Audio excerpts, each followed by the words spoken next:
ना अफ्रीका महाद्वीप। उत्तर से दक्षिण तक 7.680 की मी तथा पूर्व से पश्चिम तक 7200 की मी विस्तृत अफ्रीका विश्व का दूसरा विशालतम महाद्वीप है। इसका क्षेत्रफल आसपास के सैकड़ों द्वीपों को मिलाकर 30,313,000 वर्ग किलोमीटर है।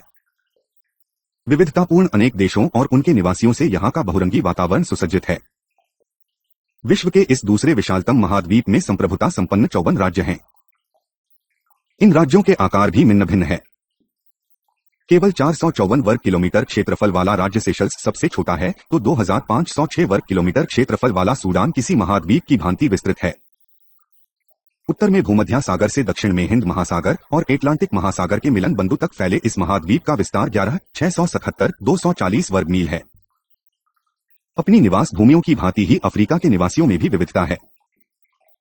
महाद्वीप में रहने वाले काले लोगों, अरबों और उनके बीच जहींतहा बसे हुए एशियाइयों तथा गोरों के द्वारा 800 से अधिक भाषाएं बोली जाती हैं तथा वे लगभग इतने ही जातीय वर्गों में बेटे हुए हैं। सेशल्स की जनसंख्या 1 लाख से कम है, पर वहां के निवासी अफ्रीकी, दक्षिण एशियाई तथा यूरोपीय जातियों के मिश्रित वंशज हैं। महाद्वीप में सबसे अधिक जनसंख्या 11 करोड़ वाले देश नाइजीरिया में लगभग 250 जातीय समुदाय हैं। लंबे समय से अफ्रीकी लोगों में संसार के प्रायः सभी प्रमुख धर्मों के अनुयायी पाए जाते हैं। यद्यपि इस महाद्वीप में सीमित रूप में शहरीकरण हुआ है, किंतु यहाँ की 70% से अधिक जनता ग्रामीण क्षेत्रों में ही निवास करती है और खेती तथा उससे संबंधित व्यवसायों द्वारा ही जीवन निर्वाह करती है। आर्थिक दृष्टि से सेशल्स का छोटा सा द्वीप प्रति व्यक्ति $6,998 के उच्चतम सकल घरेलू उत्पाद पर गर्व करता है। गृह युद्धों एवं अकालों से बर्बाद इथियोपिया का सकल राष्ट्रीय उत्पाद सन 2001 में केवल $97 था। अफ्रीकी राजनीतिक जनसांख्यिकी में भी उतनी ही विविधता है जितनी बहुविधता यहाँ की संस्कृति, जातीयता, भाषा और धर्म में है। आधुनिक युग की सभी प्रमुख राजनीतिक विचारधाराओं का अवलंबन लेते हुए अफ्रीकी नेताओं ने प्रायः पूंजीवाद, मार्क्सवाद, समाजवाद एवं इस्लामी पुनर्जागरणवाद को क्रमशः अपनाते और उनका परीक्षण करते हुए उन्हें विविध शासन प्रणालियों जैसे राजतंत्र, सैनिक तानाशाही, इस्लामी गणतंत्र तथा उदार जनतंत्र का आधार बनाया है। प्राकृतिक संसाधनों एवं खनिज निधियों की प्रचुरता के बावजूद 20वीं शताब्दी के 90 दशक में पूरे महाद्वीप में व्याप्त आर्थिक संकट के कारण अफ्रीकी राज्यों की आर्थिक सत्ता खतरे में पड़ गई थी। 8वें दशक के उत्तरार्ध के अत्यंत असुरक्षित आर्थिक विकास तथा 9वें दशक में तेजी से बिगड़ी हुई अर्थव्यवस्था के रूप में इस संकट के प्रारंभिक लक्षण दिखाई पड़ने लगे थे। अफ्रीका के नीति निर्माताओं के समक्ष गिरती हुई प्रति व्यक्ति आय एक चिंताजनक आर्थिक दुविधा के रूप में आकर खड़ी हो गई थी। सन 1975 से 1979 तक अफ्रीका महाद्वीप की प्रति व्यक्ति आय वार्षिक विकास दर के 1% से भी कम रही थी। 9वें दशक में इस अल्प विकास दर के परिणामस्वरूप प्रति व्यक्ति आय में 2.2% का वार्षिक ह्रास हो गया। अफ्रीकी नेताओं ने राज्य की शक्ति का परिधि विस्तार तो किया था, किंतु धन संपत्ति की वृद्धि के लिए उस शक्ति का प्रयोग करने हेतु राज्य की क्षमता बढ़ाने का कोई प्रयत्न नहीं किया। अफ्रीकी नेता अफ्रीकी राज्यों के आर्थिक एवं राजनीतिक तंत्रों पर समान रूप से नियंत्रण करने के साधन जुटाने में असफल रहे। अफ्रीकी महाद्वीप पर बढ़ता हुआ ऋणभार लगभग 3 गुना 550 करोड़ अमेरिकी डॉलर से बढ़कर 1,600 करोड़ अमेरिकी डॉलर हो गया। वस्तुतः विश्व बैंक तथा अंतर्राष्ट्रीय मुद्रा कोष द्वारा प्रस्तुत प्रायः प्रत्येक आर्थिक संकेतक से घोर चिंताजनक आर्थिक संकट की सूचना मिल रही थी। अफ्रीकी राज्य का संकट इस तथ्य से भी प्रमाणित होता था कि राज्य प्रभावकारी परिवहन एवं दूरसंचार तंत्र, विद्युत एवं पेयजल की उपलब्धता तथा पब्लिक स्कूल पद्धति की शिक्षा एवं प्रशिक्षण जैसी उन सामाजिक सुविधाओं का प्रावधान करने में भी असमर्थ होता जा रहा था जो किसी सभ्य समाज में अपेक्षित होते हैं और औद्योगिक जनतंत्रों में सामान्यतः विद्यमान हुआ ही करते हैं। सेना, पुलिस तथा ऐसे ही अन्य उत्पीड़नकारी सरकारी संगठनों के लिए धनराशि जुटाने हेतु सार्वजनिक सेवाओं की मदों में प्रायः कटौती की जाती थी। इतना ही नहीं, एड्स के कारण स्थितियां और भी विषम हो गई। 2.2 अफ्रीका का उपनिवेशीकरण। 2.1 दास व्यापार। अफ्रीका महाद्वीप में मिशनरियों, धर्म प्रचारकों, व्यापारियों तथा अन्वेषकों के रूप में आए हुए यूरोपियों के संपर्क के बाद ही यूरोपीय उपनिवेशवाद प्रारंभ हुआ। अफ्रीका के लिए हुई छीनाचपटी का परिणाम यह हुआ कि पूरे महाद्वीप में औपचारिक यूरोपीय साम्राज्यों तथा उनके लाभ के क्षेत्रों की स्थापना हो गई। अक्टूबर 1884 में यूरोपीय औपनिवेशिक शक्तियों का बर्लिन में एक सम्मेलन हुआ जो औपचारिक रूप से 1885 में समाप्त हुआ। बर्लिन सम्मेलन का आयोजन इसलिए किया गया था कि लगभग 450 वर्षों में अफ्रीका में प्रविष्ट यूरोपीय शक्तियों के अधिकार क्षेत्रों की आधिकारिक सीमाओं का निर्धारण करके उनके बीच होने वाले तीव्र साम्राज्यवादी संघर्षों को कम किया जा सके। अफ्रीका आने वालों में पुर्तगाली सबसे पहले थे और उनका आर्थिक उद्देश्य अरब व्यापारियों पर वरीयता प्राप्त करना था। प्रारंभिक यूरोपीय अन्वेषकों के अन्य उद्देश्य थे अफ्रीका में ईसाई धर्म का प्रसार तथा अपनी अपनी राजनीतिक एवं सैन्य शक्तियों में वृद्धि। 15वीं शताब्दी के अंत में यूरोप केंद्रित विश्व में राजनीतिक, सैनिक एवं आर्थिक विस्तार के लिए दासता जैसी सर्वनाशी धारणा को वैध एवं आवश्यक उपकरण माना जाता था। एटलांटिक महासागर पारीय दास व्यापार अपने प्रसार एवं दीर्घकालिकता की दृष्टि से मानव इतिहास का सबसे दुखद प्रसंग था। इस दुखद घटना में करोड़ों अफ्रीकियों को उनके गांवों से निर्दयतापूर्वक निकालकर अमेरिकी और कैरेबियन देशों में भिजवाया गया था। अश्वेत लोगों के प्रति रंगभेद की भावना दास व्यापार से काफी पहले से ही विद्यमान थी। उदाहरण के लिए जब पुर्तगालियों ने अफ्रीकी तटों पर जहाजों का संचालन प्रारंभ किया तो पोप ने उन्हें यह अधिकार प्रदान किया कि वह अफ्रीकी लोगों को दास बना लें। इस प्रकार दास प्रथा और जातीय विभेद पश्चिम में अंतर्ग्रथित हो गए। किसी नैतिक औचित्य एवं कानूनी मान्यता के सिद्धांत का आधार लिए बिना दास व्यापार लंबे समय तक चल ही नहीं सकता था। यूरोपियों ने अपनी बौद्धिक श्रेष्ठता की विचारधारा तथा अफ्रीकी अश्वेत लोगों की संस्कृति के प्रति हीनता की भावना ने व्यापारिक सामग्री की तरह मनुष्य के क्रय विक्रय को भी युक्तिसंगत मान लिया था। हालांकि दास व्यापार तथा रंगभेद की प्रवृत्तियां अब विलुप्त हो चुकी हैं, किंतु इन्हें आधार प्रदान करने वाले जातीय विभेद के कारण आज भी तबाही मची हुई है।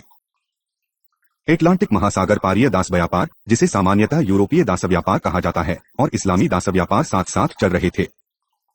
यद्यपि यूरोपीय दास व्यापार की अवधि और इस्लामी दास व्यापार की अवधि में प्रत्यक्ष अंतर था, किंतु दोनों की गाज अफ्रीकियों पर ही गिरी थी। इस्लामी दास व्यापार की अवधि यूरोपीय दास व्यापार की अपेक्षा 750 वर्ष अधिक रही थी और उसमें लगभग 1 करोड़ 40 लाख अफ्रीकियों को बलपूर्वक उनके घरों से दूर ले जाया गया था। दूसरी ओर 450 वर्ष तक चले यूरोपीय दास व्यापार में दासों को और भी बड़ी संख्या में ले जाया गया था। यूरोपीय दारा व्यापार ने भौगोलिक क्षेत्र तथा दासों की संख्या की दृष्टि से इस्लामी दास व्यापार को 17वीं शताब्दी में ही पीछे छोड़ दिया था और 19वीं शताब्दी तक, जब उन्होंने अरबों तथा अफ्रीकी देशों पर अपने राजनीतिक, सैनिक एवं आर्थिक नियंत्रण का समान रूप से विस्तार कर लिया, इस्लामी दास व्यापार पर भी उनका प्रभुत्व स्थापित हो गया। दास व्यापार के समग्र प्रभाव के परिणामस्वरूप अफ्रीका की स्थिति अत्यंत कमजोर हो गई और वहां के भीतरी प्रदेशों में यूरोपियों के प्रवेश के नए अवसर बन गए। अंततः अफ्रीकियों को औपनिवेशिक पद्धति वो समक्ष आत्मसमर्पण के लिए विवश होना पड़ा। 18वीं शताब्दी के जागरण, ज्ञानोदय के साथ दास व्यापार को समाप्त करने के प्रयत्न भी प्रारंभ हुए। 16वीं शताब्दी में रैड इंडियनों, अमेरिका के मूल निवासियों एवं अश्वेत अफ्रीकी लोगों के विरुद्ध किए गए अभूतपूर्व अत्याचारों की जानकारी और उन पीड़ित लोगों तथा संपूर्ण मानव जाति के अधिकारों की रक्षा के विचार से दास व्यापार के उन्मूलन की प्रेरणा जागृत हुई। यह जागरण संपूर्ण विश्व पर यूरोपियों के प्रभुत्व के विरुद्ध एक विद्रोह भी था। यूरोपियों के विश्व भर में बढ़ते हुए प्रभाव के मार्ग में एक मोड़ उस समय आया जब 1807 में इंग्लैंड ने अपने नागरिकों के लिए दास व्यापार को गैरकानूनी घोषित करने का निर्णय लिया। 19वीं शताब्दी के अंत तक विश्व के बहुसंख्यक राष्ट्रों में दास व्यापार गैरकानूनी माना जाने लगा था, किंतु दास व्यापार के उन्मूलन के साथ ही दूसरे प्रकार की दासता का प्रारंभ हुआ जो और भी अधिक विनाशकारी थी। यदि दास व्यापार ने करोड़ों अफ्रीकियों को उनके मूल निवास स्थानों से उखाड़ फेंका था तो अफ्रीका के लिए हुई लूट खसोट के परिणामस्वरूप अफ्रीका में तोड़फोड़, परंपरागत राज्यों की पराधीनता और स्थानीय उत्पादन तंत्र का विनाश तो हुआ ही, संपूर्ण अफ्रीकी महाद्वीप ही दासत्व की मानसिकता से ग्रस्त हो गया। यूरोप ने औपनिवेशिक व्यवस्था का रूप भर बदला था। स्थानीय लोगों को कहीं अन्यत्र ले जाने के स्थान पर उन्होंने अफ्रीका में अपने उत्पादन तंत्र की स्थापना कर दी थी। दास व्यापार के प्रति इंग्लैंड का सक्रिय विरोध मूलतः किसी ऐसी उच्च मानवीय दृष्टि से परिचालित नहीं था जिसमें यूरोप से बाहर रहने वाले अश्वेतों पर यूरोपियों के प्रभुत्व को अनुचित माना गया हो। औद्योगिक क्रांति के उदय एवं प्रसार के साथ जुड़ी हुई अनिवार्यता के कारण इंग्लैंड तथा अन्य यूरोपीय शक्तियों के लिए अवैध मानव व्यापार की अपेक्षा महाद्वीप के भीतर किया जाने वाला वैध व्यापार कहीं अधिक लाभप्रद था। 18वीं शताब्दी के अंत से 19वीं शताब्दी के अंत तक धीरे धीरे दास व्यापार का स्थान अफ्रीकी कृषि भूमि में पैदा होने वाले कच्चे माल की खरीदारी ने ले लिया था। इस क्षेत्र की स्थानीय उपज, ताड़ तथा मूंगफली जैसे तेल प्रधान पदार्थों ने न केवल यूरोपीय उद्योगों को अपेक्षित गति प्रदान की वरन उनका उपयोग साबुन, मोमबत्ती तथा मक्खन जैसे उत्पादों को तैयार करने में भी किया गया। दूसरा महत्वपूर्ण कच्चा माल कपास था जिसका उत्पादन यूरोप की कपड़ा मिलों की आवश्यकता पूरी करने के लिए तेजी से बढ़ाया गया। यूरोप के औद्योगिक माल निर्माताओं के लिए अफ्रीकी महाद्वीप का महत्व तैयार माल की बिक्री वाले बाजार के रूप में भी था। सार रूम में कहें तो यूरोपीय उद्योगपति सोचते थे कि दासों का पश्चिमी गोलार्ध के खेतों में काम करने के लिए निर्यात करके अफ्रीकी बाजारों को क्यों नष्ट किया जाए, जबकि यूरोप के निकटवर्ती क्षेत्र अफ्रीका में ही उनसे खेती करा के और उनके साथ व्यापार करके अधिक लाभ कमाया जा सकता है। 19वीं शताब्दी में वैध वाणिज्य के तत्साथ अफ्रीका में शासकीय एवं अशासकीय रूप से आने वाले यूरोपीय लोगों की संख्या में भी क्रमशः वृद्धि होती गई। शासकीय रूप से आने वाले यूरोपीय वे सरकारी कर्मचारी थे जिन्होंने पूर्ववर्ती दास व्यापार के बंदरगाहों को प्रशासनिक अंतः क्षेत्रों में रूपांतरित किया था। अनेक मामलों में इन अंतःक्षेत्रों, विशेषकर केप ऑफ गुड होप पर यूरोपीय शक्तियों के बढ़ते घटते प्रभाव के कारण स्वामित्व भी परिवर्तित होता रहा था। इन अंतःक्षेत्रों का मूल उपयोग सामरिक राजनयिक चौकियों के रूप में किया जाता था। स्थानीय यूरोपीय अधिकारियों की गतिविधियों, व्यापारिक संबंधों के प्रबंध एवं नौकायात्राओं के समन्वयन से लेकर वहां के नागरिकों की आकस्मिक समस्याओं के निपटारे तक व्याप्त थीं। प्रायः एक अंतःक्षेत्र एक अनौपचारिक साम्राज्य, बिना औपचारिक रूप से अधिगृहित एवं नियंत्रित क्षेत्र पर राजनीतिक, सैन्य एवं आर्थिक प्रभुत्व के उदय का केंद्र होता था और किसी निर्दिष्ट क्षेत्र में स्थापित केंद्रीय सरकार से संबद्ध होता था।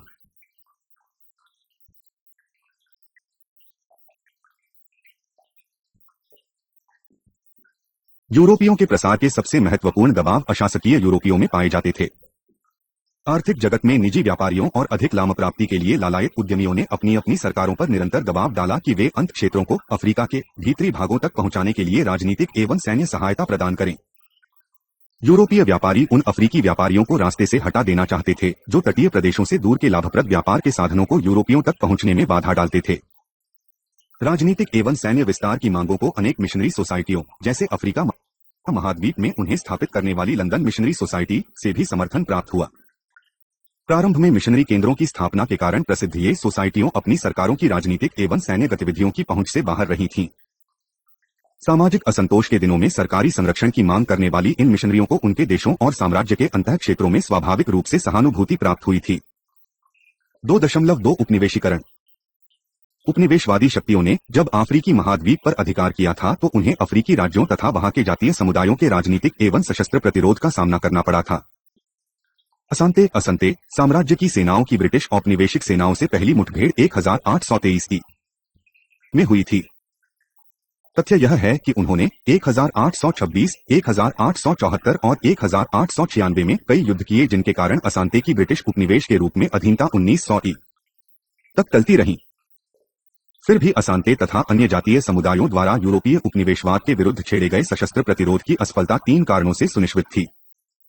प्रथम, यूरोपीय औपनिवेशिक शक्तियों यूरोप में भले ही एक दूसरे से लड़ती रहती थीं किंतु अफ्रीका विजय के लिए एकजुट हो जाती थीं। द्वितीयतः, यूरोपीय सेनाएं तकनीकी दृष्टि से अधिक सक्षम थीं। संख्या की दृष्टि से बड़ी अफ्रीकी सेनाओं के विरुद्ध उन्होंने आज की मशीन गनों की पूर्ववर्तीनी गेटिंग गनों का प्रयोग करके सर्वनाश का दृश्य उपस्थित कर दिया था। तीसरे, फूट डालो और विजय प्राप्त करो की अपनी सोची समझी नीति के अनुरूप यूरोपियों ने प्रादेशिक प्रतिद्वंद्विता का लाभ उठाया। संक्षेप में, यूरोपीय किसी एक अफ्रीकी राज्य पर आधिपत्य जमाने के लिए उसके परंपरागत अफ्रीकी प्रतिद्वंद्वी की अल्पकालिक सहायता ले लिया करते थे। इथियोपिया तथा अमेरिकी महाद्वीपों से वापस भेजे गए अफ्रीकी दासरों द्वारा बसाए गए वेश लाइबेरिया के अद्वितीय मामलों को छोड़कर अफ्रीका में हुई छीनाझपटी का परिणाम विदेशी औपनिवेशिक शासन के रूप में प्रकट हुआ। प्रथम विश्वयुद्ध के प्रारंभ तक अफ्रीका महाद्वीप 7 औपनिवेशिक साम्राज्यों में बैठ चुका था जो आकार, आकृति एवं भौगोलिक वितरण की दृष्टि से एक दूसरे से भिन्न थे।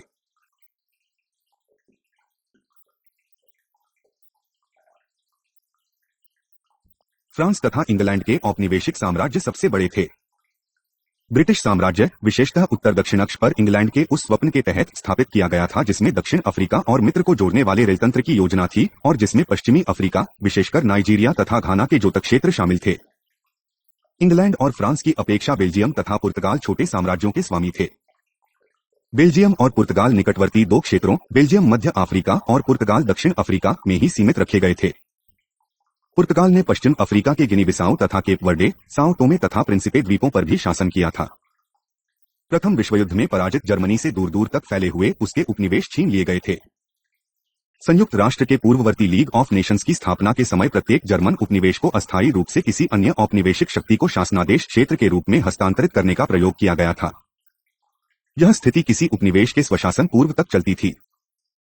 द्वितीय विश्वयुद्ध में पराजित इटली को लीबिया और एरिट्रिया के औपनिवेशिक क्षेत्रों को छोड़ना पड़ा था। फिर भी इटली की पुरानी फांसी सरकार को द्वितीय विश्वयुद्ध में मित्र राष्ट्रों की विजय हेतु निभाई गई उसकी भूमिका के लिए छठे दशक में इटालियन सोमालिलैंड पर संयुक्त राष्ट्र शासनादेश के तहत निरीक्षण का अधिकार देकर पुरस्कृत किया गया था। यूरोपीय राज्य क्षेत्रों में स्पेन अधिकृत क्षेत्र सबसे छोटा था और उसका नियंत्रण मोरक्को के तटीय क्षेत्रों तथा मैलिला, स्पेनिश सहारा तक सीमित था। 2.3 उपनिवेशीकरण के प्रतिरूप। ब्रिटिश उपनिवेशवाद के 2 रूप थे।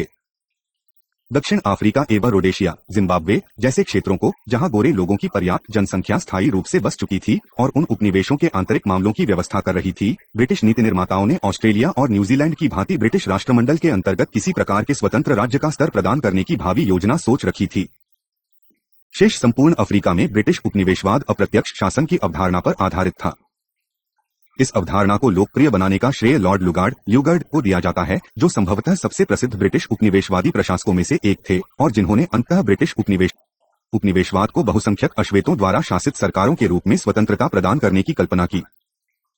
इस धारणा के साथ कि अफ्रीकियों को ब्रिटिश नागरिकता प्रदान करना न तो संभव था और न ही वांछनीय, ब्रिटिश औपनिवेशिक प्रशासकों ने विद्यमान परंपरागत नेताओं के माध्यम से अप्रत्यक्ष रूप से शासन करने की योजना सोची। ब्रिटिश उपनिवेशवादी प्रशासकों ने अपने उपनिवेशों में न केवल स्थानीय नेतृत्व को बनाए रखा वरन उनकी बहुत बड़ी संख्या को सुदृढ़ता भी प्रदान की। फ्रांसीसी उपनिवेशवाद अत्यधिक केंद्रीकृत प्रत्यक्ष शासन रीति पर आधारित था, जिसमें प्रत्येक उपनिवेश प्रशासनिक उपप्रभागों में विभाजित होता था। उच्चतम स्तरों पर प्रशासन का संचालन प्रत्यक्ष रूप से फ्रेंच अधिकारी ही करते थे, किंतु निचले स्तरों पर प्रशासन का संचालन करने के लिए फ्रांसीसी के प्रति निष्ठावान अफ्रीकियों की नियुक्ति की जाती थी। उपनिवेशवाद का फ्रांसीसी प्रतिरूप इस अर्थ में सर्वाधिक प्रभावशाली था कि वह समन्वय की नीति पर आधारित था। इस अवधारणा के अंतर्गत अफ्रीकी प्रजा के व्यक्ति यदि फ्रांसीसी संस्कृति अपना लें और कुछ अपेक्षाओं की पूर्ति करें, जिनमें फ्रांसीसी भाषा की धारा प्रवाह प्रयोग की दक्षता, ईसाई धर्म को अंगीकृत करना, कम से कम हाई स्कूल तक की शिक्षा और कुछ संपदा का स्वामित्व शामिल था, तो उन्हें सिद्धांत रूप में फ्रांसीसी नागरिकता प्रदान की जा सकती थी। सेनेगल की स्वतंत्रता के बाद वहां के राष्ट्रपति पद पर आरूढ़ प्रथम व्यक्ति लियोपोल्ड सेडर सेंगर जैसे कुछ अफ्रीकियों ने सभ्य व्यक्ति के रूप में प्रतिष्ठा प्राप्त करने के लिए इस नीति को पूरी तरह अपना लिया और वे अपने अपने देशों में फ्रांसीसी शासन से गुणिया प्रदान करने के पूर्व एवं पश्चात अत्यंत प्रतिष्ठित राजनीतिक जीवन जीते रहे। यथार्थतः समन्वय की नीति अफ्रीका के एक छोटे अभिजात्य वर्ग तक ही सीमित रह सकी, क्योंकि ऐसे लोग अफ्रीकी और फ्रांसीसी दोहरे जीवन में उलझ जाते थे, जिसमें उनके देशवासी फ्रांसीसी कभी भी उन्हें अपने समान अधिकार वाला नागरिक नहीं मान पाते थे। बेल्जियम और पुर्तगाल के औपनिवेशिक प्रतिरूप इवोल्यूज पुर्तगाली भाषा में एसिमिलेडोस के वर्ग के सृजन की दृष्टि से फ्रांसीसी उपनिवेशों जैसे ही थे। इन वर्गों में ऐसे लोग होते थे जिन्होंने क्रमशः बेल्जियम अथवा पुर्तगाल की प्रमुख सांस्कृतिक परंपराओं को अंगीकार कर लिया था। बेल्जियम के ऐसे इवोल्यू तथा पुर्तगाल के ऐसे एसिमिलेडो प्रसारित फ्रांसीसी गणतंत्र के राजनीतिक समावेशन या ब्रिटिश प्रतिरूप में संभाव्य आधारभूत स्वतंत्रता के रूप में किसी राजनीतिक शक्ति को प्राप्त करने की आशा नहीं कर सकते थे। बेल्जियम के उपनिवेशवादी अपने देश के आर्थिक हितों की अभिवृद्धि के लिए अपनाई गई घोर तानाशाही शासन पद्धति को अपने वैज्ञानिक उपनिवेशवाद नामक दृष्टिकोण के मुखौटे के रूप में जनता के सामने प्रस्तुत करना श्रेष्ठ समझते थे। पुर्तगाली इस प्रकार की तत्परता के प्रति विशेषकर 1928 में एंटोनिया डिलिवेरिया सालाजार की सैनिक तानाशाही के उदय के बाद ही विशेष चिंतित नहीं थे। गोरे लोगों के प्रव्रजन को जिस प्रकार इंग्लैंड प्रोत्साहित कर रहा था, उसी प्रकार सालाजार की तानाशाही ने भी उपनिवेशों पर शासन करने की क्षमता रखने वाले पुर्तगाली गोरों के स्थायी प्रवास का समर्थन किया था। 2.3 औपनिवेशिक विरासतें राजनीतिक। 3.1 अफ्रीका में राष्ट्र राज्य पद्धति का प्रवर्तन। विश्व इतिहास के संदर्भ में प्रत्यक्ष औपनिवेशिक शासन की अवधि 1884 से 1961 कम ही कही जा सकती है।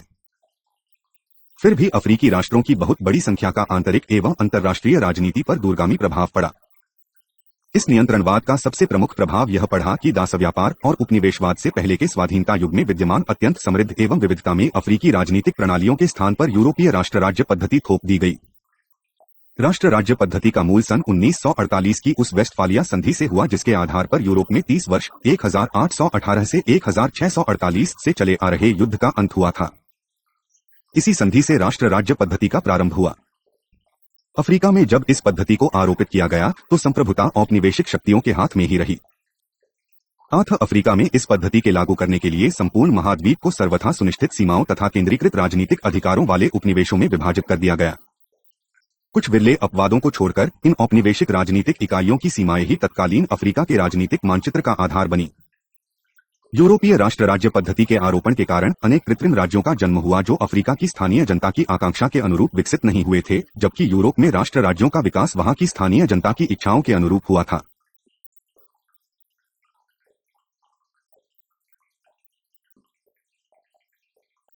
यूरोपीय अधिकारियों ने उन राष्ट्र राज्यों का निर्माण स्थानीय लोगों की सामाजिक, आर्थिक या राजनीतिक सैनिक दशाओं का रत्ती भर भी ध्यान रखे बिना कर डाला था। तथ्यतः अफ्रीकीवादी कहलाना पसंद करने वाले दो यूरोपीय नेताओं की छवि यह मानी जाती थी कि वे किन्हीं दो उपनिवेशों के राज्य क्षेत्रीय मतभेदों को मानचित्र पर एक सरल रेखा खींचकर निपटा सकते हों।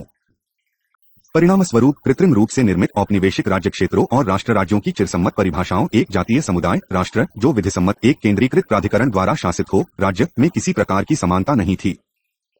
3.2 विभाजित निष्ठाओं का सर्जन। एक ही जातीय समुदाय के लोगों को अनेक राज्यों में बांट देने से जुड़ी हुई मूल समस्या पुनरेकीकरण इरेडेंटिज्म की आकांक्षा के राजनीतिक उदय की होती है। राष्ट्रवादी यह आकांक्षा रखते हैं कि उनकी निष्ठा वाले बिखरे हुए सभी लोग पुनः एक राष्ट्र राज्य के रूप में इकट्ठे हों। उदाहरण के लिए छठे दशक में सोमालिया के सोमाली राष्ट्रवादी आंदोलन में पुनरेकीकरण की आकांक्षा सर्वाधिक महत्वपूर्ण कारक के रूप में उभरी थी जिसके कारण हॉर्न ऑफ अफ्रीका में विरासत के रूप में मिली औपनिवेशिक सीमाओं के पुनरंकन की मांग उठी थी। सोमालिया गणतंत्र के राष्ट्रीय ध्वज पर 5 बिंदुओं वाला संप्रतीक है।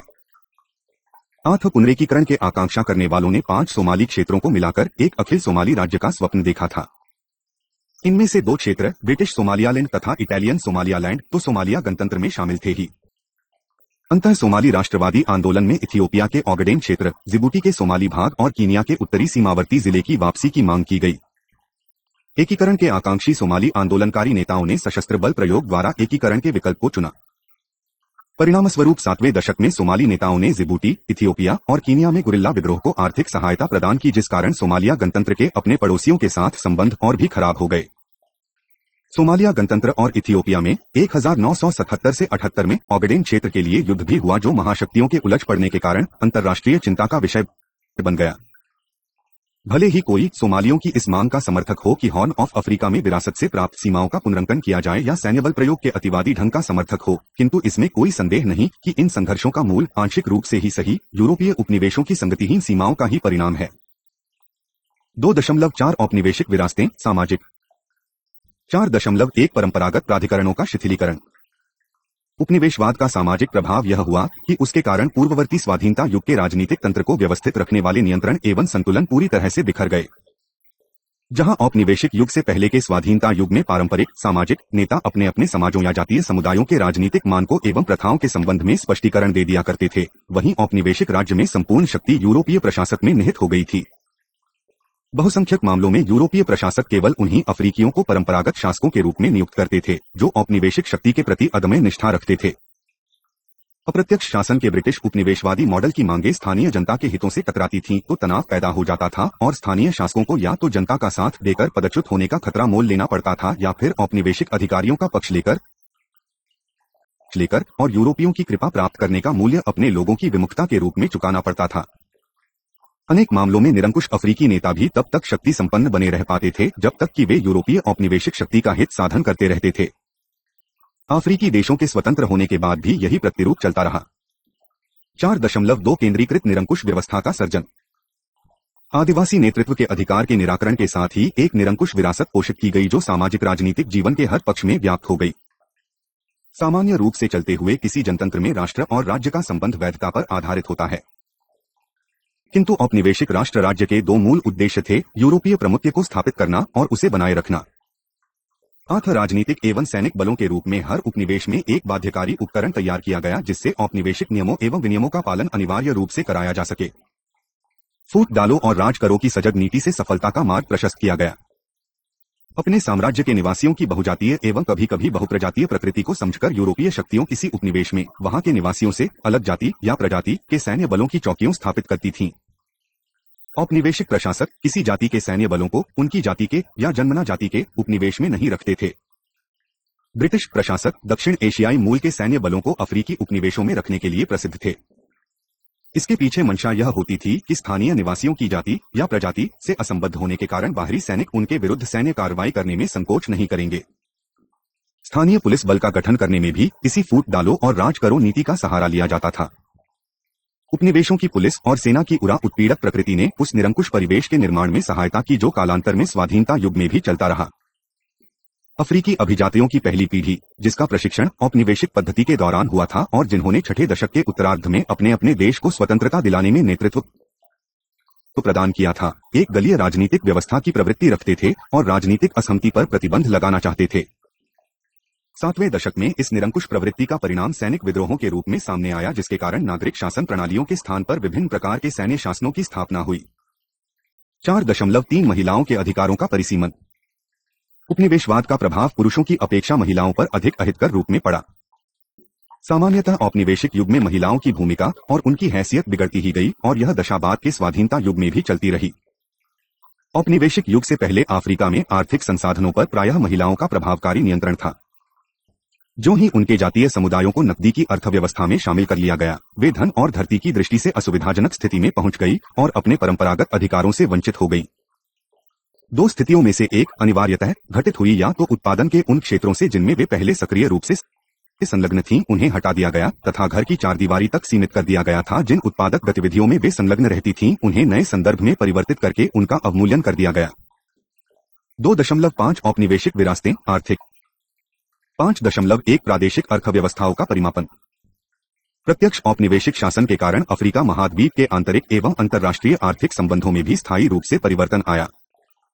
प्रत्यक्ष औपनिवेशिक शासन के लागू किए जाने के बाद औपनिवेशिक प्रशासकों ने अलग अलग उपनिवेशों के प्रादेशिक आर्थिक संबंधों को संकीर्ण आर्थिक पद्धतियों में रूपांतरित करके उनका विनाश अवश्यंभावी कर दिया। इन प्रशासकों ने सुनिश्चित किया कि किसी विशिष्ट साम्राज्य में पारस्परिक आर्थिक क्रियाएं केवल शासनतंत्री यूरोपीय औपनिवेशिक शक्ति और उसके उपनिवेशों तक ही सीमित रहें।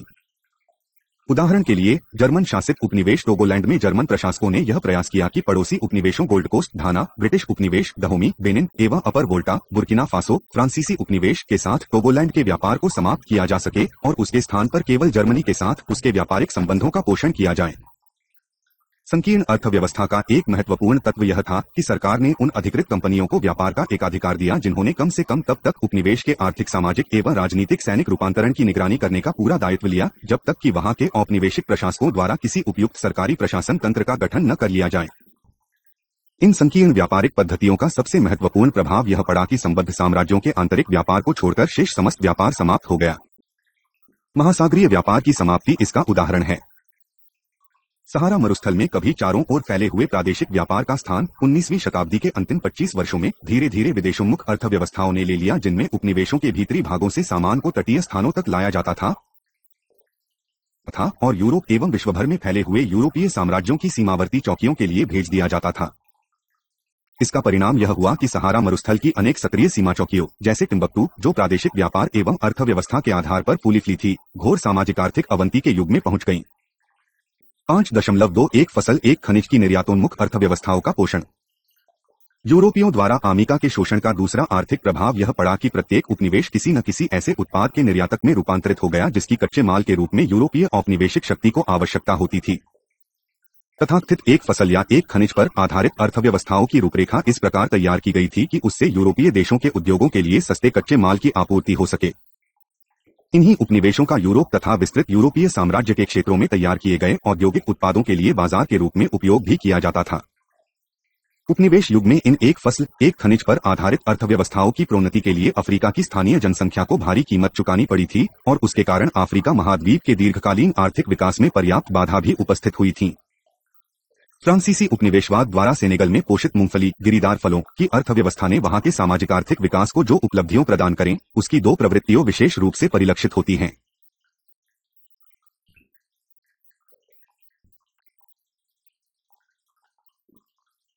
पहली यह है कि किसी प्राथमिक उत्पाद के आधार पर खड़ी हो गई अर्थव्यवस्था उस उत्पाद के लिए प्राप्त अंतर्राष्ट्रीय मूल्य की अविश्वसनीयता के कारण असुरक्षित रहती है।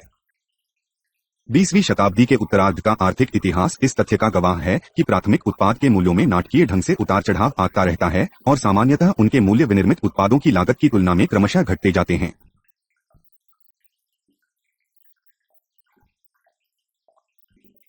दूसरा महत्वपूर्ण बिंदु प्राथमिक उत्पादनों और खाद्य उत्पादनों के बीच विद्यमान निषेधात्मक संबंधों के इर्द गिर्द घूमता है।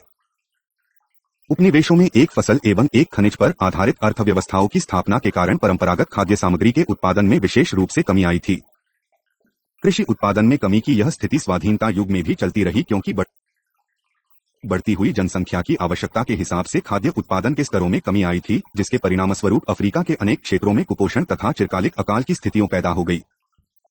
इस प्रवृत्ति का एक चिंताजनक परिणाम यह निकला कि अफ्रीका संपूर्ण विश्व में ऐसा एकमात्र क्षेत्र बन गया जहां प्रति व्यक्ति खाद्य उत्पादन में लगातार गिरावट आती गई। 5.3 विषम अवसंरचनात्मक विकास। उपनिवेशवाद का तीसरा आर्थिक प्रभाव अवसंरचना जैसे रेलमार्गों और दूरसंचार का ऐसा विकास था जो आर्थिक विकास के मार्ग में संकट था। रेलमार्ग क्षेत्र के विश्लेषण से गहरे निष्कर्ष निकाले जा सकते हैं। उपनिवेशों में रेलमार्ग इस उद्देश्य से बनाए गए थे कि उनके द्वारा प्राथमिक उत्पादों को तटीय स्थानों तक लादकर लाया जा सके और वहां से उन्हें यूरोप या यूरोपीय साम्राज्य के क्षेत्रों को भेजा जा सके। इन निर्यातोन्मुखी रेलमार्गों की प्रकृति दो कारणों से महत्वपूर्ण थी। पहला कारण यह था कि परिवहन की यह व्यवस्था प्रादेशिक विकास में बाधक थी। उदाहरण के लिए पश्चिमी अफ्रीका के आंतरिक नागों को तटीय क्षेत्रों से जोड़ने के लिए अनेक रेलमार्ग बिठा दिए गए और ऐसा कसो समय इस बात का ध्यान नहीं रखा गया कि उनका प्रादेशिक विकास पर अनुकूल प्रभाव पड़ेगा या नहीं। वित्तीय साधनों की उपलब्धता के बावजूद इन रेलमार्गों को एक दूसरे से जोड़ने का स्वप्न निकट भविष्य में इसलिए पूरा नहीं हो सकता था कि प्रायः हर रेलमार्ग अलग माप गेज का था।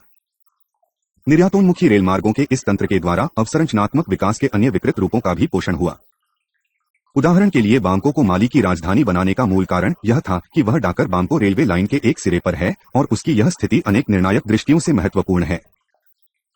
औपनिवेशिक अर्थव्यवस्था में रेलमार्ग का महत्व होने के कारण उसके साथ साथ सड़कों, टेलीफोन लाइनों, छोटे कस्बों और शहरों का बसना आदि कार्य अपने आप ही पूरे हो जाते थे। औपनिवेशिक अर्थव्यवस्था की विषम अवसंरचनात्मक मांगों के कारण अफ्रीकी उपनिवेशों में विकास की दिशा असमान रही, जिसके फलस्वरूप कुछ औपनिवेशिक प्रेक्षकों को दोहरी अर्थव्यवस्थाओं की स्थापना के पक्ष में बोलने का अवसर मिला। पहली यूरोचियों द्वारा प्रेरित नकदी की अर्थव्यवस्था और दूसरी जीवन निर्वाह के लिए अफ्रीकियों द्वारा की जाने वाली खेती।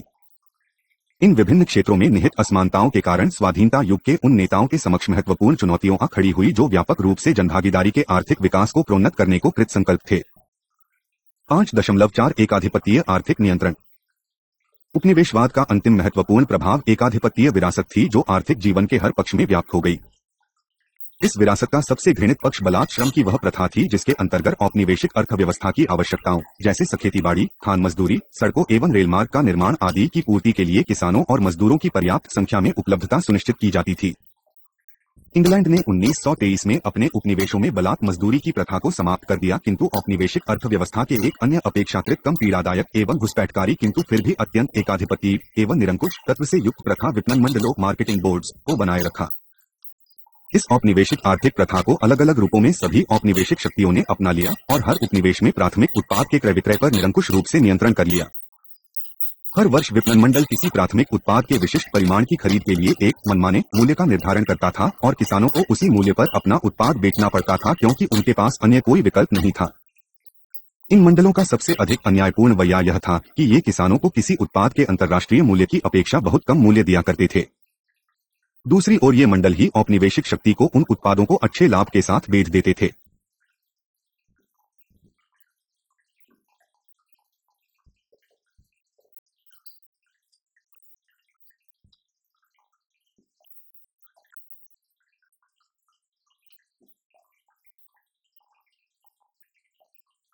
स्वाधीनता युग में यद्यपि बलात् श्रम जैसी सर्वाधिक उत्पीड़नकारी प्रथा तो समाप्त कर दी गई, किंतु विपणन मंडलों के रूप में अन्याय फिर भी चलता रहा। स्वाधीनता युग के पहले 3 दशकों में अफ्रीका के नीति निर्माताओं ने अर्थव्यवस्था में राज्य सत्ता की भागीदारी को निरंतर सुदृढ़ करने पर ध्यान दिया। अर्थव्यवस्था में राज्य की भागीदारी का एक महत्वपूर्ण तत्व सरकारी स्वामित्व या सरकारी नियंत्रण वाले निगमों, जिन्हें परस्तातल कहा जाता था, की स्थापना और उनका प्रसार था, जो अर्थव्यवस्था के सभी क्षेत्रों विशेषकर दूरसंचार, ऊर्जा एवं परिवहन में